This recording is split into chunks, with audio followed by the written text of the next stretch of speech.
fans of the King of Fighters video games, I am so sorry.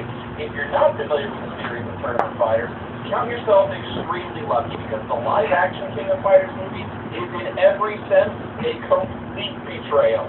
Hell with it, I don't know a whole lot about the series except from what I played in the arcade.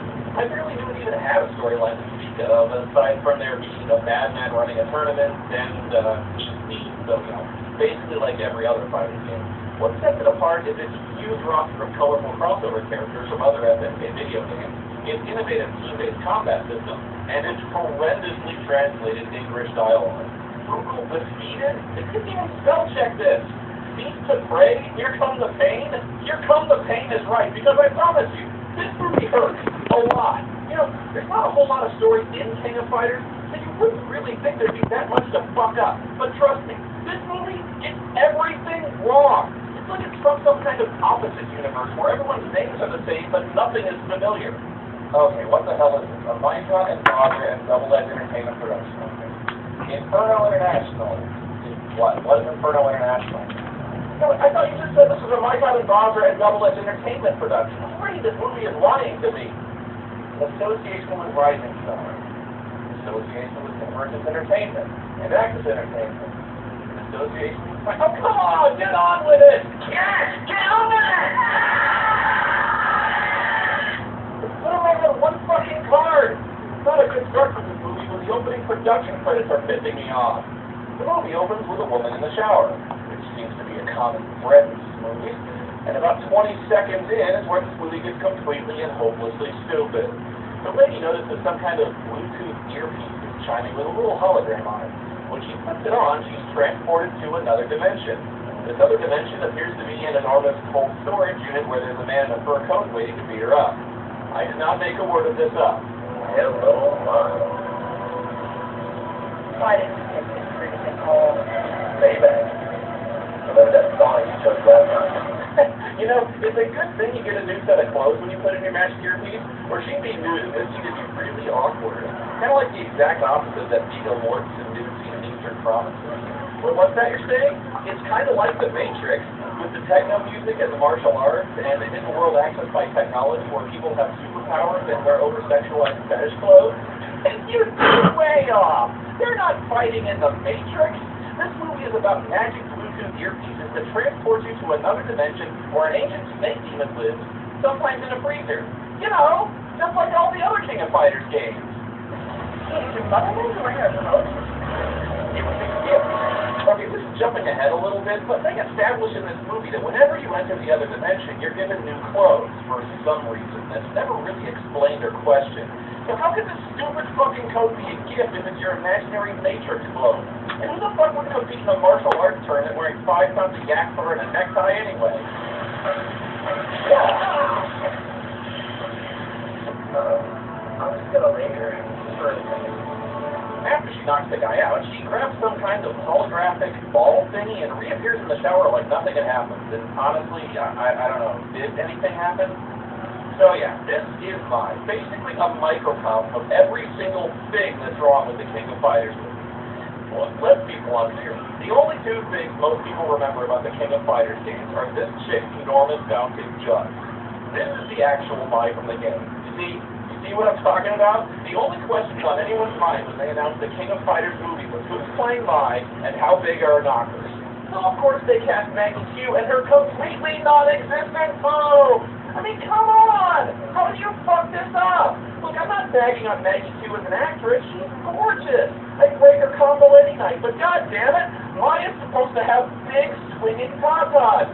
Huge, luscious, gazongas, double whammy. And she got great ass! Oh, and by the way, do you have any idea how hard it was to find pictures of Maya on the internet that weren't hentai? She's supposed to wear red, and she never does. She's supposed to be bubbly and flirtatious like in the game, and Maggie Q plays her like she's barely fucking awake. She's supposed to be a ninja. She's supposed to have big balls. No, these balls, I don't really know what they are. She's supposed to have fire-based powers instead of lightning ones. What in the hell is she doing as Yori Yagami's girlfriend? This is wrong! They got every single aspect of this character, except for the fact that she's a woman, I guess, completely and utterly wrong! Let's not even get started with Yori. He doesn't even look like a game character either, although I don't know why Yori ties his own teeth together in the game, but whatever. I and Yori go to a party at the Boston Cultural Museum where there's an exhibition of 3 magic artifacts. Interested with their plan. He's making a king of fighters turn into popular. Oh, wow. Yeah, they really packed the house for this exhibit. And that was just the finish. They locked the door. I came. He had a mirror in the door. And you remember what happens when you direct the energy and that was in the machine?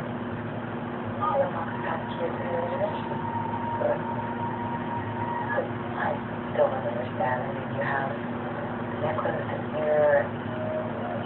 It's not logical. How?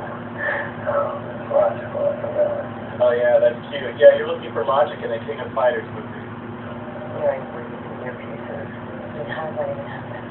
But I know it doesn't look like that's the point. It's just in this model, I think. All things are consolidating the energy waves from the outside and condense them to get pieces from today. So now at the push of the button, we're able to enter another dimension. Now it's crazy. It's almost like a techno babble you pulled straight out of your ass. The most important of the treasures. The sword. And I think the Orochi. The Orochi is the spirit. I established the dimension 1800 years ago. My genetic promising unlimited power to him on the fleet.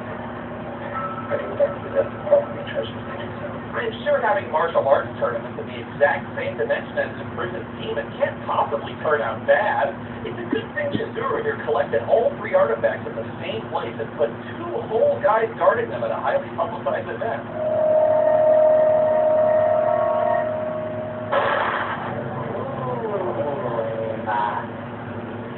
And wouldn't you know it, a villain shows up and steals the artifact.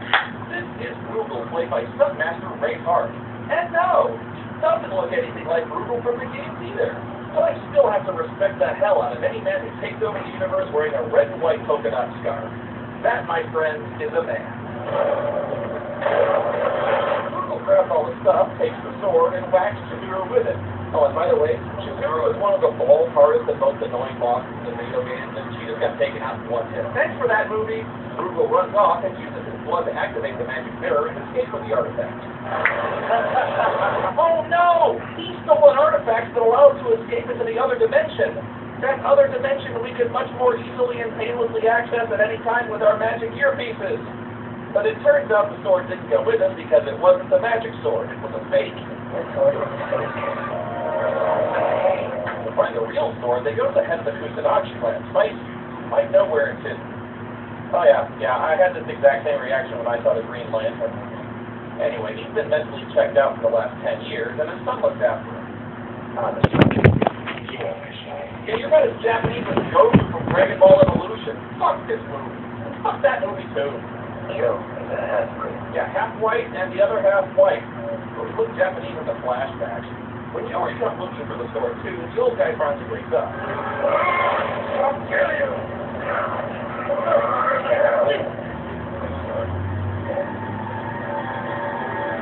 And then he dies immediately. Huh. I'm not really glossing anything over here. That just sort of happens. Meanwhile, Chizuru's in the hospital trying to stop people from entering the other dimension because the last thing you want to do when a guy's trying to take over the world is attempt to, stop him in any way. Just let him chill out for a while and amass power with his hand in a ball of snakes. Yeah, it doesn't really make sense to me either. Now that is a weird sensation. I've shut down the terminator construction. And you sent her to warn the feathers? Yes. Excellent. 7. Oh, you did? Yeah. He tried to take control of the house. Actually, it's quite fascinating.